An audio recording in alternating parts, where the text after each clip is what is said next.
racing. I'm looking for Worthen. Cameron Lee, going to be the 108, going to bring it back to the stripe. That's going to go Tillman.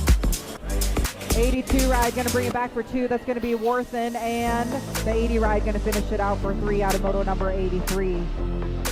Moto number 84 right now got to be 11 novice ticket 2, going to be the 222 ride of Morgan. Morgan going to bring it back down to the stripe here, along with the Gold Cup 2. Gold Cup 2 going to go. That's going to be more out of moto number 84. Moto 85 checking out Fulkin, Fari, Wellwell, Howell, Showmaker, and Roberts. Here we go. We got a rider leading them in and out of that final corner. Going to bring it all the way back down to the stripe here. 11 novice going to get it done on the top spot. Going to be the 70 ride and the Gold Cup 2. It's going to go Howell and Roberts out of moto number 85.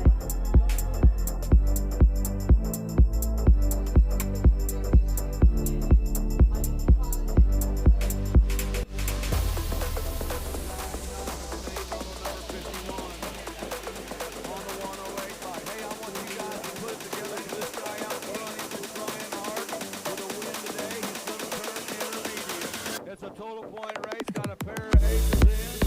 We got the fire. Ready to start the game. Out of Winfield, Missouri. Way to go, Jeff. Nehemiah Worthen's going to get the second. Cameron Lee with the third. 11 novice, main moto number 52. Got more. Morgan, Biondi, Campbell, Elwell, Howe, Showmaker, and Roberts. 222 sitting out front in this one. Rowan Morgan out of Grain Valley, Missouri. He's got the uniform of the day. I'm digging that right there. He's going to get the win. Morgan, you win. And always. Dylan Howe's going to get the second. The freight train Moore going to get the third.